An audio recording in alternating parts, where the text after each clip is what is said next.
Entonces, hasta ahora estuvimos hablando de las propiedades de la matriz, pero les había mencionado que la clave era el ligando. Entonces vamos a ver cómo uno hace para elegir el ligando adecuado para la técnica cromatográfica que quiere realizar.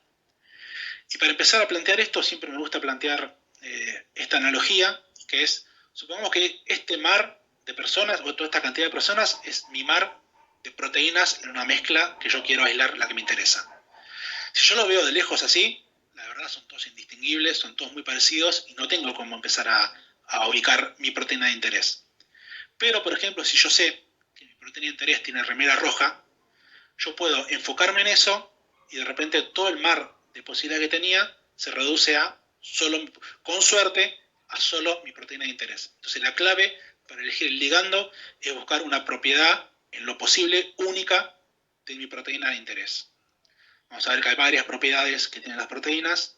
En este caso se explotan generalmente 4 para lo que es purificación. Muchas proteínas o enzimas tienen afinidad biespecífica, esto es, se unen a un ligando muy específico que, si tenemos suerte, es un ligando único para mi proteína. Entonces, si yo exploto esta posibilidad de utilizar la actividad biespecífica, uno generalmente habla de cromatografía afinidad o AC por sus siglas en inglés, que es una de las más comunes y más usadas en lo que es cromatografía de proteínas. Otra posibilidad que puedo tener es la carga neta. Sabemos que de los 20 aminoácidos, nunca me acuerdo el número exacto, pero creo que entre 6 y 8 presentan propiedades ácido-base, que su pH va a depender del pH, su carga va a depender del pH del medio. Entonces yo puedo aprovechar esta propiedad de poder cambiar la carga de la proteína con el pH para hacer cromatografía de intercambio iónico o IX, por sus siglas en inglés. Así como tengo aminoácidos que presentan propiedades ácido-base, también tengo aminoácidos hidrofóbicos, que son más afines a superficies hidrofóbicas que al agua. Entonces, si yo voy a explorar esta técnica, voy a realizar lo que se llama cromatografía de interacción hidrofóbica, o HIC, por sus siglas en inglés. Un caso más extremo de HIC es fase reversa, o RCP, que generalmente no se utiliza mucho para proteínas porque las proteínas no se bancan solventes orgánicos. Vemos que generalmente se desnaturalizan y pierden su función. Entonces, RCP o fase reversa se usa más para o péptidos o biomoléculas más chicas, no para proteínas enteras o proteínas grandes. Finalmente, las proteínas generalmente tienen forma globular, o sea que tienen un tamaño, un radio hidrodinámico que también está relacionado con su peso molecular. Y si voy a utilizar esta técnica, voy a estar haciendo la clásica exclusión por tamaño SEC o tamiz molecular. Estas son las 4 propiedades que vamos a ver hoy en día, que son las claves para elegir la columna. Como les mencioné, en cromatografía de afinidad, la idea es tener una matriz sólida, donde tenga un ligando con suerte específico solo para mi proteína, cosa que mi proteína de interés, en este caso el dibujito verde, se una a la resina y el resto de las proteínas o impurezas que no me importan no se unan a la resina. Entonces uno quiere que mi proteína de interés se una específicamente, irreversiblemente al ligando. Reversiblemente es clave, porque si la unión es irreversible, no voy a tener forma después de recuperar mi proteína. La idea es que se una y yo después pueda hacer que esta unión deje de ser estable. Entonces uno siembra la muestra en condiciones que favorecen la unión de mi proteína de interés, uno lava el material que no le interesa y después uno cambia las condiciones para recuperar puro, con suerte, toda mi proteína de interés. Este cambio de condición de ilusión puede ser específica, uno puede introducir en la columna un ligando competitivo, como vamos a ver más adelante en un caso clásico, para que compita, o sea, uno mete un ligando más afín por la resina que mi proteína, entonces se va a unir este ligando nuevo y mi proteína va a eluir, o puede ser inespecífico, uno puede cambiar el pH, la fuerza iónica o la polaridad para lograr esta ilusión. Generalmente se utilizan más las soluciones específicas porque uno le permite justamente ser más específico y controlar más el sistema. Este ligando, que uno llama, lo que llama ligando, que es lo que se une a mi molécula de interés, puede ser desde una pequeña molécula orgánica, como hay algunas resinas que utilizan, por ejemplo, Cibacron Blue, que es un colorante azul que se une a proteínas, o puede ser hasta proteínas enteras que sean el ligando y uno explota interacciones proteína-proteína. Es muy variada esta técnica y la verdad generalmente hay muchas opciones que uno puede explotar para poder realizar esta cromatografía. Un cromatograma típico de lo que es cromatografía de afinidad, uno generalmente sigue absorbancia 280, porque casi todas las proteínas tienen triptofano o tirosina u otros aminoácidos que absorben a 280. Entonces uno puede seguirlo por esta longitud de onda y generalmente el tiempo o el volumen se expresa en CBs, que es el volumen de la columna. De cierta forma, uno de lo que hace es independizar el cromatograma de la columna, y vamos a ver que esto es importante más adelante cuando uno haga el escalado, es ver cómo puedo llevar un protocolo de otro sin tener que andar haciendo mucho trabajo. Entonces uno lo que hace es aplica la muestra, uno estabiliza la columna generalmente con un buffer inicial, uno aplica la muestra y lo que ve es que comienza a salir todo lo que llama generalmente el flow through, que son las sustancias que a mí no me interesan, que no quiero que se peguen a mi columna. Entonces, cuando empiezo a lavar, empieza a aumentar hasta que, después de un cierto volumen, que va a depender de cuánta materia no deseada haya metido, mi señal estabiliza de vuelta. Esto quiere decir que ya eluí todo lo que no estaba unido a la columna y solo resta en la columna mi proteína de interés. Entonces lo que uno hace es cambia al buffer de elusión, ya sea para eluirlo de manera específica o inespecífica, y uno ve que en menos de un volumen de columna sale toda mi proteína de interés en un solo pico, idealmente. Así, si solo mi proteína de interés quedó unida a la columna, sale solo ella. Si hay más de una, puede que haya coelusión con impurezas. Pero bueno, uno logra separar así muy fácil lo que a mí me interesa de todas las sustancias que no me interesan. Vamos a ver que salvo para una técnica, este cromatograma es el cromatograma típico para lo que es una cromatografía de proteínas. Un caso especial de cromatografía de afinidad es la que se llama IMAC, que es cromatografía de afinidad por metales iónicos, y lo que explota es la interacción entre ciertos aminoácidos, principalmente histidina, con iones metálicos bivalentes, como níquel, cobalto o zinc. Uno lo que hace es sembrar mi muestra, mis proteínas que tienen histidina se van a unir a esta resina, forman un complejo con el metal, y uno después eluye con un competidor que se llama imidazol. Como pueden ver acá, imidazol e histidina tienen el mismo grupo, el mismo anillo de cinco miembros acá, que lo que hace es, el imidazol es más afín por el metal que la histidina. Entonces va a venir el imidazol, va a despegar histidina y va a ocupar el imidazol el lugar en el ligando. Esta técnica es muy utilizada porque uno cuando hace biología molecular y uno hace que una bacteria o un otro organismo exprese una proteína que yo quiero, uno puede decirle que al fin de la proteína le expresa un tag de 6 a 10 histidinas. Entonces uno se asegura que dentro de la muestra que uno tenga, solo mi proteína que me interesa es la que se va a unir a la columna, porque es la única que tiene, la única con suerte, puede ir justo a otra proteína rica en histidinas, que es la que se va a unir a mi columna. Entonces uno ve el cromatograma, es igual, uno lava el flow through y después uno puede eluir o en gradiente o en un bloque único y recupera la proteína de interés. La segunda técnica tal vez más común que se utiliza es la cromatografía de intercambio iónico, donde como les mencioné hay aminoácidos ácidos o base que su carga va a depender del pH de la solución.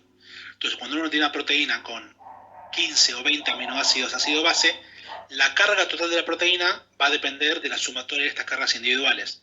Y por más que sean el mismo aminoácido, pueden que tengan pKa distintos, uno está más adentro, uno más afuera. Entonces, la carga total de la proteína va a depender de la sumatoria de la carga de cada aminoácido individual. Entonces, de nuevo, uno utiliza esta propiedad de la carga para unir o desorber diferencialmente las proteínas de interés. En este dibujito esquemático uno tiene mi resina rígida, mi soporte, con un ligando que a un dado pH de trabajo, por ejemplo, tiene carga positiva. Entonces, si mi ligando tiene carga positiva, se van a unir a él las proteínas que tengan carga negativa a este pH. Las proteínas que tengan carga positiva no van a eluir, y de nuevo, una vez que limpió su muestra, una vez que sembró y limpió la muestra de las impurezas, uno cambia las condiciones para eluir mi proteína de interés. En este caso, la desorción diferencial se logra cambiando o la fuerza iónica o el pH. Generalmente se utiliza fuerza iónica porque no varía un parámetro clave que es el pH del sistema. Pues si yo varío el pH, me puede cambiar la carga del ligando, la carga de mi proteína y puedo empezar a tener efectos que no me interesan. En cambio, si uno cambia fuerza iónica, uno mete mucha sal, logra que esta sal compita con la proteína y se diluye solo la proteína de interés. Un segundito. Estaba pidiendo agua, estoy medio. Dentro de lo que son los intercambiadores, la resina, estos ligandos, hay dos tipos, se llaman fuertes o débiles, que no tienen que ver con la interacción, una interacción fuerte o débil, sino tiene que ver con sus propiedades respecto al pH. Un medio fuerte, un intercambiador fuerte, se dice que él va a mantener la carga del intercambiador independientemente del pH, mientras que un intercambiador débil va a cambiar la carga en torno cuando uno cambia el pH y esto me va a cambiar la selectividad o la capacidad de unión, porque dependiendo del pH que uno trabaje, me cambia o no.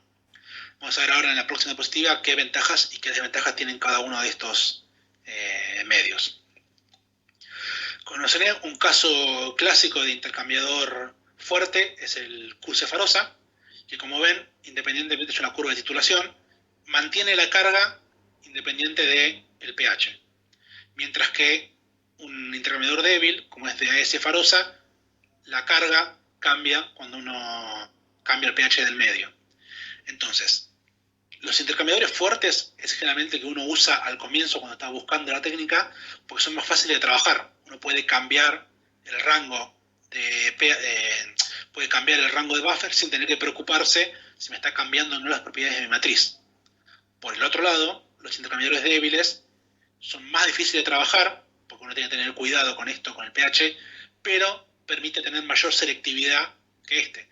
Porque uno puede empezar a jugar, a tunear el pH de ilusión o de siembra para tener mi proteína lo más puro posible. Entonces, como siempre, generalmente uno comienza con los fuertes, pues son los más fáciles de utilizar, y después cuando quiere poner a punto el método, migra para los débiles. Los ligandos más comunes para este tipo de interacción son estos que estamos viendo acá, para intercambiadores aniónicos, son aminas cuaternarias, DAE o dietilaminopropil.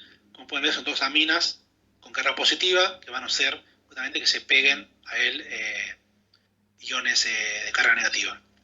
Mientras que para intercambiadores catiónicos tenemos el sulfopropil, metilsulfonato y carboximetil, que tienen todos carga negativa y van a lograr lo que es una de las proteínas con carga positiva. Y dentro de cada familia uno tiene siempre, como lo mencioné, los fuertes y los débiles. Cuando uno trabaja con IEX, tiene que tener mucha atención justamente al pH y lo que es la selectividad. Esto más que nada cuando uno tiene muchas proteínas que no conoce, o sí que conoce, pero tiene que separarlas bien. Uno va a tener la mejor selectividad posible cuanto mayor separación de carga tenga entre las proteínas a un dado pH. Para eso, uno, si sabe, bien, lo busca, si no tiene que investigarlo, apela a estos diagramas de carga, donde uno grafica la carga superficial de la proteína en función del pH, donde el punto de carga nula se llama punto isoeléctrico, que es el punto del pH al cual la proteína tiene carga nula, pues se compensan todas las cargas de la proteína. A pHs menores que el punto isoeléctrico voy a tener carga positiva, y a pHs mayores que el punto isoeléctrico voy a tener carga negativa. Entonces acá tengo dibujado tres perfiles de carga para tres proteínas distintas con tres puntos eléctricos distintos y el escenario a distintos pHs. Por ejemplo, si yo siembro o trabajo un pH menor que el de las tres puntos isoeléctricos, voy a tener todas mis proteínas con carga positiva. Esto no está bueno, porque o van a eluir las tres juntas, van a separarse las tres juntas, o peor, no se va a pegar ninguna a la matriz y van a eluir todas juntas. Entonces no logré separar nada. Mismo caso si me voy para el otro extremo, a un pH mayor a todos los puntos eléctricos. Van a estar todas negativas y van a eluir todas juntas en el flow-through, o no voy a lograr una buena separación. Uno siempre tiene que encontrar un punto intermedio donde logre tener la máxima separación de cargas entre la proteína. Por ejemplo, para eluir una en el flow-through y tener una buena separación entre las dos proteínas que me interesan. Entonces, si uno tiene esta información previa, mejor. Puede diagramar el experimento de entrada y tener el mejor resultado posible. A veces uno no tiene estas curvas de carga, entonces puede investigarlos hacerlo de manera experimental, pero una pequeña salvedad que no cambia mucho, pero puede haber diferencias. Cuando uno hace un experimento de isoelectroenfoque, que es para encontrar el punto isoeléctrico, uno está viendo la carga total de la proteína. Pero cuando hago cromatografía, como vimos acá atrás, es una interacción superficial. Solo las cargas de la superficie de la proteína van a interactuar con la resina, no las del medio. Por eso uno puede encontrar algunas discrepancias entre el punto isoeléctrico encontrado por IF versus el de una cromatografía. Pero son muy pequeñas las diferencias, no estamos hablando de unidades de pH diferencia. Pero bueno, tengan en consideración este pequeño detalle.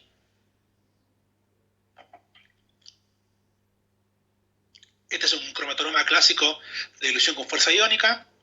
Uno de nuevo estabiliza la columna previo a la corrida, inyecta la muestra.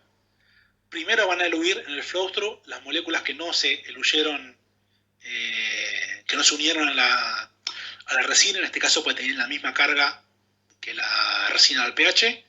Y después uno eluye generalmente con sal, con un gradiente de cloruro de sodio, no está puesto acá, cloruro de sodio 1 molar generalmente. Y uno va viendo cuando empieza aumentando la fuerza iónica, van eluyendo de manera diferencial las proteínas. Las que tenían una interacción más débil con la columna van a eluir primero, y cuanto más sal meta, termino de sacar las más pegadas. Finalmente uno lava un rato con toda la sal posible para asegurarse que no quedó nada unido a la resina, y recupera la resina para hacer otro experimento. Como ven, son bastante parecidos todos los cromatogramas. Interacción hidrofóbica es otra, donde en vez de apelar a lo que es carga superficial, uno apela a lo que es hidrofobicidad superficial. Uno tiene una resina con un ligando hidrofóbico que va a hacer que las proteínas con más residuos hidrofóbicos se unan a ella y las hidrofílicas no, eluyan. Esta interacción es al revés de la que vimos recién para IX. Esta interacción se ve favorecida con alta concentración de sal. Entonces uno generalmente siembra con mucha sal y eluye con sal decreciente, al revés de lo que vimos para la interacción para IX. El mecanismo es muy complejo, de hecho todavía no hay un mecanismo 100% aceptado. Hay efectos caotrópicos de solvente, hay temas de entropía de solvente y de esfera de solvatación. Es un tema una interacción muy compleja que requiere mucho trabajo de ponerla a punto. No es que generalmente uno agarra un protocolo de Hick y anda perfecto de entrada. Uno tiene que tunearlo. Los ligandos más comunes para Hick son cadenas hidrofóbicas, o fenil, butil, octil, éter, isopropil, que como ven serían una interacción más chica que sería una C8, C18 clásica. Son parecidas Hick y RCP y RPC, pero son dos técnicas diferentes. Y como les mencioné, el cromatograma es al revés de lo que uno espera para interacción electrostática. Uno arranca con mucha sal, como ven acá la barra roja es el gradiente de sal. Al comienzo se van a eluir las moléculas que no interactuaron con la resina, y mientras vaya decreciendo sal, va diluyendo de manera diferencial mis proteínas, hasta que cuando no tengo sal, me aseguro que eluí todo. De nuevo, lava con sal grande y la columna queda lista para la próxima corrida. Y la última técnica que vamos a ver en detalle hoy es cromatografía por exclusión por tamaño, que justamente como su nombre lo indica, separa los analitos en función a su tamaño, a su radio hidrodinámico o a su peso molecular. Si la proteína es globular, generalmente estas tres cosas están correlacionadas. Donde uno ve que la ilusión es por orden decreciente de peso molecular. Primero iluyen las moléculas más grandes y al final las más chicas. ¿Por qué? Porque cuando uno ve acá un esquema de la matriz, ve que son esferas con canales porosos por dentro, que lo que hace es que las proteínas muy grandes no pueden interaccionar con estos canales, de cierta forma no entran por el canal, entonces iluyen al comienzo. Las moléculas que sí interaccionan con estos canales se van retrasando y van iluyendo en manera decreciente. Las más chicas son las que más tiempo se quedan diluyendo por dentro y las otras no. A diferencia de los casos anteriores, generalmente se hace siempre una ilusión isocrática. Uno pone una condición de ilusión y no la cambia durante el transcurso de la cromatografía. Tiene una ventaja que se banca muchos cambios de pH, fuerza iónica y aditivos. Como no tengo una interacción, una afinidad por algo afín, sino es más bien un tema de difusión, se banca a distintos tipos de buffer o de cambio de condiciones. Y se hace mucho SEC analítico, que uno calibra la columna con un estándar de peso molecular y puede determinar el peso molecular de su proteína diluyéndola por acá. Los dos casos útiles para SEC es lo que es fraccionamiento. Uno siembra su muestra y dentro de un volumen de columna, de nuevo, porque no hay interacción como no hay ninguna interacción entre la columna entre la resina y las proteínas, tiene que salir todo en un volumen de buffer, un volumen de columna, porque no hay nada que se quede más retrasado que eso al no tener interacción. Entonces, primero van a salir las moléculas de alto peso molecular, después las de intermedio y para el final las de bajo peso molecular. Otro uso muy clásico para esto es lo que es separación de grupos.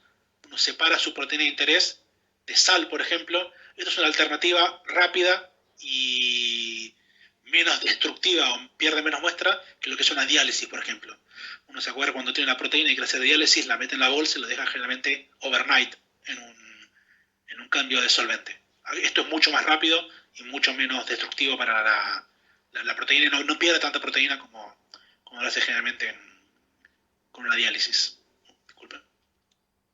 Y cuando uno elige una columna para SEC, tiene que tener en consideración qué rango de proteínas voy a querer separar. Acá estamos viendo los pesos, van desde 10 a la 2 a 10 a la 8. Está muy chiquitito, no lo veo acá. Y uno tiene que elegir, de acuerdo al rango que quiere, qué columna le va a interesar. Por ejemplo, la Super Peptide está pensada para separar péptidos o moléculas chicas y tiene un rango en este peso molecular de 100 a 10.000. Mientras que si uno se va a la Cefacril S500, que es para proteínas grandes, uno tiene hasta los megadalton de peso molecular.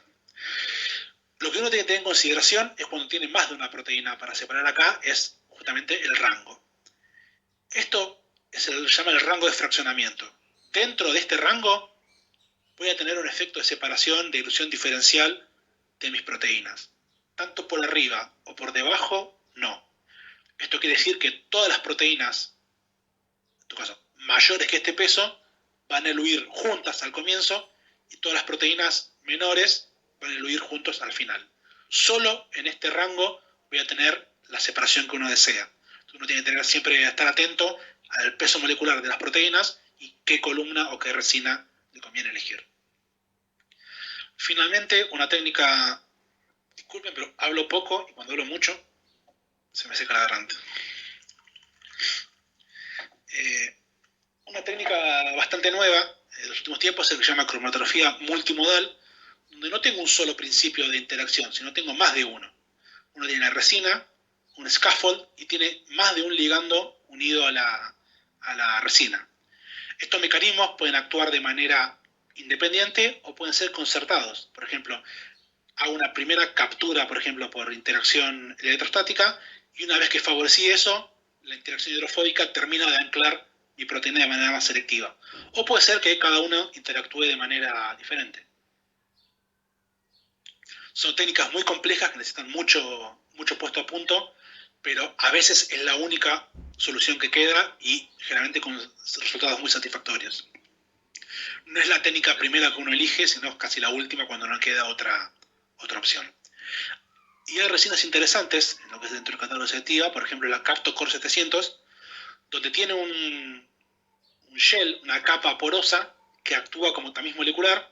Las proteínas grandes no entran, las chicas sí, y una vez que entraron al poro, acá adentro, por ejemplo, se separan por interacción electrostática. Entonces uno está mezclando dos técnicas separadas espacialmente.